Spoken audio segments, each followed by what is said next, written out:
Hello students, welcome to the my YouTube channel Soni classes.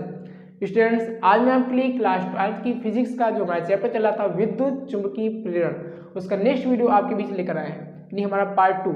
इससे पहले मैंने आपको पार्ट 1 में आपको कॉन्सेप्ट समझाया और साथ ही साथ चुंबकीय फ्लक्स के बारे में समझाया, और लास्ट में मैंने आपको बताया था कि अल्बर्ट आइंस्टीन ने आखिर माइकल फैराडे को फादर ऑफ मॉडर्न फिजिक्स क्यों कहा, यानी अल्बर्ट आइंस्टीन ने आधुनिक भौतिकी का पिता माइकल फैराडे को क्यों कहा।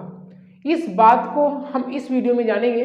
तो देखिए, यहाँ पर आपको जो मैं कॉन्सेप्ट समझाऊंगा वो ध्यान समझिएगा, ठीक है ना, कि कॉन्सेप्ट आगे चलकर बहुत काम आता है, क्योंकि कॉन्सेप्ट एक छोटी चीज होती है लेकिन वो आगे चलकर बहुत बड़ा काम करती है, ठीक है ना। इसलिए कॉन्सेप्ट को आप बहुत ध्यान से समझिए, जिससे पूरा टॉपिक आपको अच्छे से क्लियर हो सके, ठीक है ना। तो देखिए, मैंने आपको इससे पहले आपको जो टॉपिक पढ़ाया था धारा का चुंबकीय प्रभाव, अगर आपने देखा होगा तो वहां पे मैंने एक आपको टॉपिक बताया था ऑर्स्टेड का नियम। मतलब ऑर्स्टेड ने क्या बताया था, देखिए ऑर्स्टेड के नियम पर बात करें तो ऑर्स्टेड ने बताया था यदि कोई चालक तार हो और उस चालक तार में यदि हम धारा को प्रवाहित करें, यदि इस चालक तार में हम धारा को प्रवाहित करें तो वह अपने चारों ओर क्या करती है, एक चुंबकीय क्षेत्र का निर्माण करती है। इस प्रकार से ऑर्स्टेड ने बताया था कि यदि किसी चालक तार में धारा को प्रवाहित किया जाए तो वह अपनी चारों ओर एक चुंबकीय क्षेत्र का निर्माण करती है, ऐसा ऑर्स्टेड ने बताया था। उसके बाद माइकल फैराडे जब आए तो उन्होंने ऑर्स्टेड के इस नियम को पढ़ा। तो ऑर्स्टेड ने जैसा बताया था कि चालक तार में धारा को प्रवाहित करें तो चुंबकीय क्षेत्र उत्पन्न होता है, तो ऑर्स्टेड ने इसके विपरीत सोचा, मतलब इसके विपरीत कार्य करने को सोचा कि ऑर्स्टेड का कहना है कि चालक तार में धारा को प्रवाहित करें तो चुंबकीय क्षेत्र बनता है, ऑटोमेटिक चुंबकीय क्षेत्र बनता है। तो माइकल फैराडे ने क्या सोचा, हम एक ऐसा डिजाइन बनाएंगे कि हम यदि चुंबकीय क्षेत्र पहले से बना लें। देखिए ऐसा, मतलब माइकल फैराडे ने क्या सोचा कि यदि हम चुंबकीय क्षेत्र पहले से निर्मित कर लें, इस प्रकार से हम पहले से निर्मित कर लें चुंबकीय क्षेत्र। ध्यान दीजिएगा, जैसा इन्होंने बताया कि हम चालक तार लिया और धारा को प्रवाहित किया तो चुंबकीय क्षेत्र ऑटोमेटिक बना। अब माइकल फैराडे ने क्या सोचा कि यदि हम चुंबकीय क्षेत्र पहले से निर्मित कर लें और उसमें हम चालक तार रखें तो ऑटोमेटिक धारा बहनी चाहिए, मतलब जस्ट इसका अपोजिट, कि यदि चालक तार लें और धारा को प्रवाहित करें तो चुंबकीय क्षेत्र बनता है अकॉर्डिंग टू ऑर्स्टेड। लेकिन माइकल फैराडे ने क्या सोचा, यदि हम चुंबकीय क्षेत्र पहले से निर्मित करें और उसमें चालक तार रखें तो धारा ऑटोमेटिक बहनी चाहिए। मतलब कितनी बड़ी सोच। और इस चीज को प्रूव करने के लिए माइकल फैराडे ने 12 साल तक मेहनत किया। एक सबसे बड़ी बात यह है कि माइकल फैराडे ने इस चीज को प्रूव करने के लिए 12 साल तक मेहनत की, मतलब एक बहुत बड़ा समय।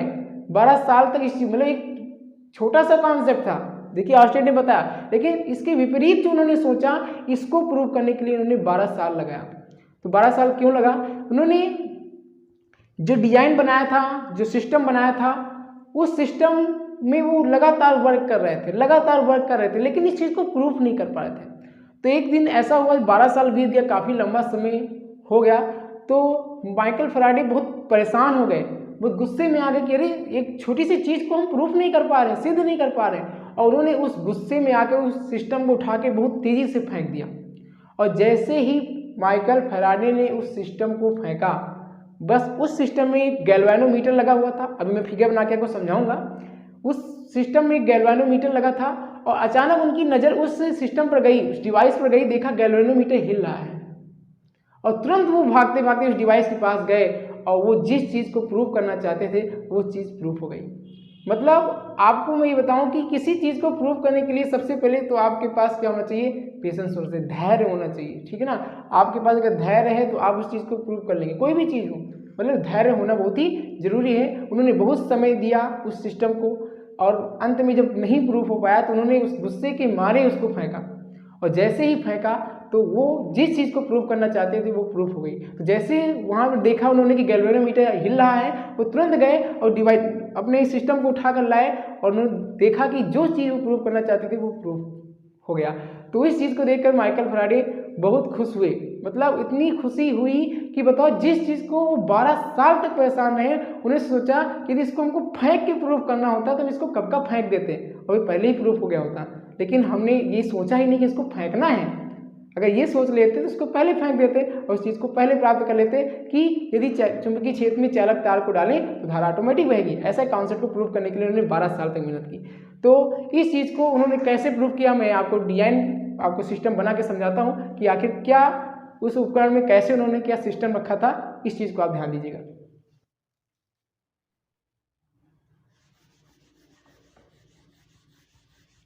देखिए माइकल फैराडे ने कैसे सिस्टम को बनाया और आगे चलकर ये सिस्टम बहुत ही ज़्यादा काम आया। ट्रांसफार्मर में, विद्युत मोटर में, डायनमो में, मतलब जितने भी इलेक्ट्रिसिटी पर वर्क करते हैं सभी कॉन्सेप्ट इसी पर चलते हैं। जैसे कि आप जानते हैं कि हम जो मोटरसाइकिल चलाते हैं तो आपने देखा होगा, जो आज भी पुरानी गाड़ियों में या तो अभी की गाड़ी में देखें तो आप जब से आप आज तो समय इस सेल्फ का समय है, सेल्फ से स्टार्ट कर लेते हैं, लेकिन जब सेल्फ खराब हो जाता है तो आप किक मारते हैं, तो आप देखते हैं किक मारने से गाड़ी क्या हो जाती है, स्टार्ट हो जाती है।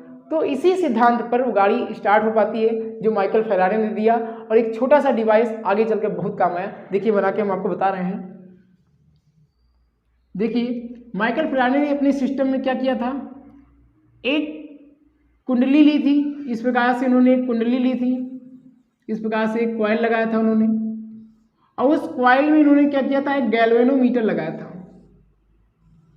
इस प्रकार से उन्होंने क्या लगाया था, उसमें एक गैल्वेनोमीटर लगाया था, एक गैल्वेनोमीटर है। अब उन्होंने एक इसके बगल में एक चुंबक रखा था। ध्यान देना, कॉन्सेप्ट को समझना, कॉन्सेप्ट बहुत जरूरी है। ये इसके बगल में इन्होंने एक दंड चुंबक रखा था, इस प्रकार से ये दंड चुंबक है और इस प्रकार से क्या है, कॉइल है। तो ऐसा सिस्टम से इन्होंने रखा था। ये इसका क्या है, ध्रुव है चुंबक का, ये साउथ है, ये क्या है, नॉर्थ है। अब इन्होंने क्या देखा, जब उस डिवाइस को पटका उन्होंने, तो जब उसके पास गए तो उन्होंने देखा क्या, ये एक दूसरे से चिपक गए थे, मतलब इन दोनों के बीच में गति हुई, मतलब चुंबक कुंडली में चिपका हुआ था। ऐसा उन्होंने देखा, जब डिवाइस को फेंका, जब उठा के लाए तो उन्होंने ऐसा देखा कि चुंबक जो था वो कुंडली में चिपक गया था। कैसे, तो जैसे टकराव हुआ तो हम जानते हैं कि जो हमारा चुंबक होता है, ध्यान दीजिएगा कॉन्सेप्ट को, ये चुंबक है और चुंबक के उत्तरी ध्रुव से क्या होती है, चुंबकीय बल रेखाएं निकलती हैं, फ्लक्स निकलते हैं। इस प्रकार से बहुत से फ्लक्स निकलेंगे जो उत्तरी ध्रुव से निकलेंगे। इस प्रकार से क्या हो रहे हैं, फ्लक्स निकल रहे हैं। तो इन्होंने क्या देखा कि जो चुंबक था वो कुंडली से चिपक गया था। तो यहीं पर फैराडे ने कॉन्सेप्ट दिया, क्या कॉन्सेप्ट दिया कि जब चुंबक और कुंडली के बीच में, जब चुंबक और कुंडली के बीच में आपेक्षिक गति होती है। आपेक्षिक गति क्या होता है, ध्यान दीजिए, आपेक्षिक गति का मतलब होता है कि एक चीज स्थिर रहे और दूसरा गति करे। आपेक्षिक गति का मतलब होता है कि एक चीज स्थिर रहे और दूसरा गति करे। मतलब यहाँ पे कुंडली जो थी वो स्थिर थी, अब चुंबक ने क्या किया, गति किया कुछ इस प्रकार से। जैसे मान लीजिए हमारे पास क्या है, कुंडली है, चुंबक है, मतलब आपेक्षिक गति का मतलब है एक गति करे, एक स्थिर रहे दूसरा गति करे, मतलब दोनों गति ना करें, एक स्थिर हो और दूसरा गति करे, तो इसे बोलते हैं आपेक्षिक गति। तो यहाँ पर क्या बताया कि जब चुंबक और कुंडली के बीच में आपेक्षिक गति होती है तो फ्लक्सों की संख्या में परिवर्तन होता है। यहाँ पे फ्लक्स निकल रहे हैं, इनमें क्या होता है, परिवर्तन होता है, जिसके कारण क्या होता है, प्रेरित विद्युत वाहक बल उत्पन्न होता है, जिसके कारण प्रेरित विद्युत वाहक बल उत्पन्न होता है। ये बताया माइकल फैराडे ने। ये फैराडे का प्रयोग है, ध्यान दीजिएगा, ये फैराडे का क्या है, प्रयोग है। इस प्रकार से फैराडे ने प्रयोग किया, ये फैराडे का प्रयोग है। अब इनके नियम पर बात करेंगे तो इन्होंने क्या बताया कि जब चुंबक और कुंडली के बीच में, जब चुंबक और कुंडली के बीच में आपेक्षिक गति होती है तो फ्लक्सों की संख्या में परिवर्तन होता है, जिसके कारण प्रेरित विद्युत वाहक बल उत्पन्न होता है। ऐसा उन्होंने बताया कि इसके कारण क्या होता है, धारा उत्पन्न होती है। तो इसके बाद इन्होंने प्रयोग बताया, उसके बाद दो नियम बताए इन्होंने, इसके द्वारा दो नियम बताए। वो नियम क्या थे, पहला नियम क्या था, देखिए इनके नियम पर बात करें, फैराडे का नियम।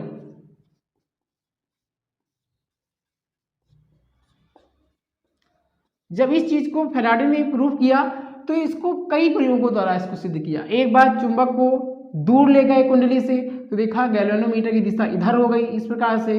जब इसको पास ले गए तो इसकी दिशा इधर हो गई। फिर उन्होंने क्या किया, यहाँ पे कुंडली में फेरों की संख्या को बढ़ाया, जिससे धारा बहुत तेजी से बढ़ने लगी। फिर यहाँ पे ऐसे इन्होंने कई प्रयोग करके इसको बार बार सिद्ध किया। अब यहाँ पे इन्होंने इसका पहला नियम क्या बताया, पहला नियम बताया कि जो फ्लक्सों की संख्या में परिवर्तन होता है, मतलब जो प्रेरित विद्युत वाहक बल उत्पन्न होती है वो फ्लक्सों की संख्या में परिवर्तन होने से, मतलब इनका पहला नियम था फ्लक्सों की संख्या में परिवर्तन, फ्लक्सों की संख्या में परिवर्तन, ये इनका पहला नियम था। फ्लक्सों की संख्या में परिवर्तन जो होता है उसके कारण प्रेरित विद्युत वाहक बल उत्पन्न होता है, इनका पहला नियम। और इनका दूसरा नियम क्या था? दूसरा नियम, थोड़ा कॉन्सेप्ट को ध्यान देना है, थोड़ा कैलकुलेशन है। इन्होंने बताया कि जो प्रेरित विद्युत वाहक बल होता है, मतलब फ्लक्सों की संख्या में परिवर्तन होने से क्या उत्पन्न होता है? प्रेरित विद्युत वाहक बल उत्पन्न होता है, ऐसा बताया। तो ये क्या है? ई क्या है? प्रेरित विद्युत वाहक बल है। इन्होंने बताया जो ई होता है वो समानुपाती होता है φ2 माइनस φ1 अपॉन टी। मतलब φ2 माइनस φ1 का मतलब है जब चुंबक में जो निकलने वाले फ्लक्स थे, जब उसमें परिवर्तन नहीं हुआ था तब का φ1 है। उसके बाद जब फ्लक्सों की संख्या में परिवर्तन हुआ तो φ2 है, अपॉन टी क्या? जो उसमें समय लगा, यानी फ्लक्सों की संख्या में परिवर्तन होने में जो समय लगा वो समय है। तो इस प्रकार से इसकी परिभाषा क्या हो जाती है कि किसी फ्लक्सों की संख्या में, फ्लक्सों की संख्या में परिवर्तन की दर, हमने आपको बताया यदि किसी भिन्न के हर में यदि समय दिया जाता है तो उसको हम समय नहीं पढ़ते, उसको हम दर पढ़ते हैं। तो इसकी परिभाषा क्या हो जाएगी? फ्लक्सों की संख्या में परिवर्तन की दर को प्रेरित विद्युत वाहक बल कहते हैं। इस प्रकार से बताया। अब आगे क्या किया इन्होंने? ये समानुपाती चिन्ह को हटाया तो बराबर लगाया, उसके साथ ही साथ यहाँ पे एक इंपॉर्टेंट बात ध्यान रखना है, ये सबसे इंपॉर्टेंट बात यहाँ पर होगी। यहाँ पर इन्होंने जब इसको हटाया तो माइनस के का गुणा किया, और माइनस क्या है? ध्यान देना, यहाँ पे माइनस एक विरोधी चिन्ह है, मतलब एक दिशा सूचक चिन्ह तो है लेकिन साथ ही साथ विरोध का चिन्ह है। विरोध क्यों? अब यहाँ पे इस बात को आप ध्यान रखना। अभी इसके बाद हम टॉपिक में पढ़ेंगे लेंज का नियम, वहाँ पे आपको समझाएंगे कि आखिर यहाँ माइनस लगाया क्यों गया। और कहीं कहीं आप पुस्तकों में पढ़ोगे तो कहीं कहीं बहुत से राइटर हैं जो यहाँ पे माइनस नहीं लगाए हुए हैं, तो उसमें कोई दिक्कत नहीं, लेकिन यहाँ पे माइनस आपको लगा के इसलिए समझा रहे हैं कि आखिर यहाँ विरोध हो रहा है। विरोध कैसा, वो हम नेक्स्ट टॉपिक में समझेंगे, लेंज का नियम। बस आप यहाँ पे समझिए और इसका विरोध क्यों हो रहा है, क्या कारण है, ये कैसा चिन्ह है, तो इसको हम नेक्स्ट वीडियो में आपको समझाएंगे जब हमको लेंज का नियम पढ़ाएंगे, ठीक है ना। इसके जस्ट बाद हम लेंज का नियम पढ़ेंगे और आपको क्लियर कर देंगे आखिर यहाँ विरोध कैसा है। तो यहाँ पे ध्यान रखना माइनस के, तो यहाँ पे हो जाएगा φ2 माइनस का φ1 अपॉन टी। अब यहाँ पे इन्होंने क्या किया, के को इकाई लिया, के बराबर 1, तो ई इक्वल टू हो जाएगा माइनस के का मान 1 रखने से कोई वो नहीं, तो हो जाएगा φ2 माइनस का φ1 अपॉन टी। इस प्रकार से इन्होंने इस चीज़ का फॉर्मूला दिया विद्युत वाहक बल का। अब यदि इसको हम कैलकुलस के फॉर्म में लिखना चाहें तो इसको कैलकुलस के फॉर्म में लिखने के लिए हम क्या कर सकते हैं, ध्यान दीजिएगा, या हम इसको हम दोनों पक्षों में यहाँ समय के सापेक्ष क्या कर देंगे, ध्यान रखना, थोड़ा सा इंपॉर्टेंट पॉइंट यहाँ पर आपको ध्यान रखना है। यहाँ पे ये फार्मूला तो आपको है ही, मतलब ये फार्मूला तो आपको याद करना ही करना है। अब इसको यदि हम कैलकुलस के फॉर्म में लिखें तो यहाँ पे क्या हो जाता है, ई जो होता है, ध्यान देना, ई इक्वल टू हो जाता है, ये हम इसको समानुपाती चिन्ह ले लेते पहले, तो हो जाएगा d phi by d t, ठीक, d phi by d t, यानी डी फाई क्या है, फ्लक्सों की संख्या में परिवर्तन, और डी टी क्या है, समय। अब इसको यदि आगे थोड़ा सा यहाँ ध्यान दीजिएगा, हम इसको सॉल्व कर रहे हैं, ये बना ना। अब यहाँ पे क्या हो जाएगा, इस चिन्ह को हटाएंगे तो माइनस के का गुणा होगा, ये कांस्टेंट बताया, और यहाँ पे हो जाएगा d phi by d t, ये डी बाई डी टी। अब यहाँ पे जिस प्रकार से के का मान 1 बताया तो यहाँ पे के का मान रखेंगे 1। ये कैलकुलस के फॉर्म में हम लिख रहे हैं, ठीक है ना, ये कैलकुलस के फॉर्म में है। अब यहाँ पे हम इसको आगे सॉल्व करें तो माइनस लगाएंगे, के का मान 1 है, 1 से कोई मतलब नहीं है, तो d phi by d t. इस प्रकार से ये हमारा कैलकुलस के फॉर्म में फॉर्मूला निकल कर आएगा।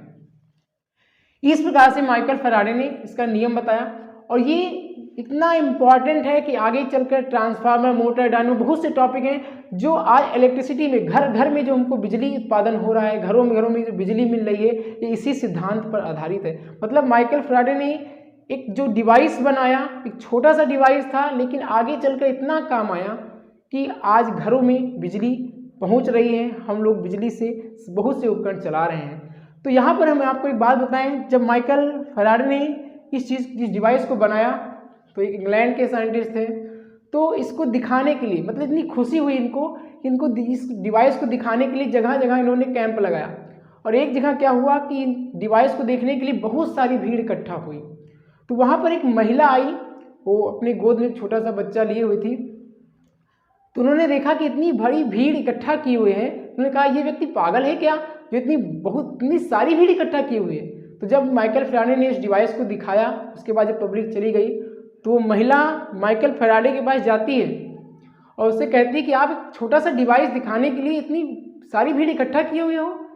तो माइकल फैराडे ने उस महिला को क्या जवाब दिया वो सुनने लायक था। माइकल फैराडे ने कहा कि आप अपनी गोद में बच्चा लिए हुए हैं। तो उस महिला ने कहा हाँ लिए हुए हैं। तो माइकल फैराडे ने कहा कि आप अपने बच्चे से क्या उम्मीद रखती हैं। तो उस महिला ने कहा कि आगे चलकर मेरा नाम रोशन करेगा, मेरे घर को संभालेगा, ऐसा महिला ने बताया। तो माइकल फैराडे ने कहा आप जिस प्रकार से अपने बच्चे से उम्मीद रखती हैं, छोटे से बच्चे से उम्मीद रखती हैं, वैसे हम अपने इस छोटे से डिवाइस से उम्मीद रखते हैं। मतलब आगे चलकर मेरा डिवाइस बहुत बड़ा काम करेगा। जैसे हम जानते हैं जो बरगद का बीज होता है वो बहुत छोटा होता है, बहुत महीन होता है, लेकिन उसी को हम बो दें तो आगे चलकर जो वृक्ष बनकर तैयार होता है वो कितना विशाल होता है, आप समझ सकते हैं। तो यहाँ पे एक छोटा सा कॉन्सेप्ट जो माइकल फैराडे ने दिया, तो महिला से बताया कि आगे चलकर मेरा ये डिवाइस देखिएगा कितना काम आएगा।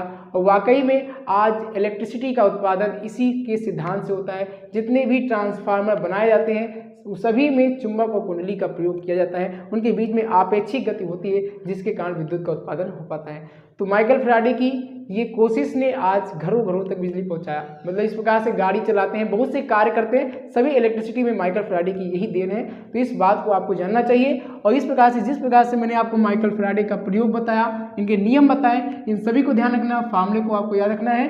बाकी हम नेक्स्ट टॉपिक में पढ़ेंगे जब लेंज का नियम, क्योंकि माइकल फैराडे जब आए उसके बाद लेंज ने इसके आगे थोड़ा प्रयोग किया। उस प्रयोग में हम आपको समझाएंगे कि हाँ माइनस आखिर है क्या।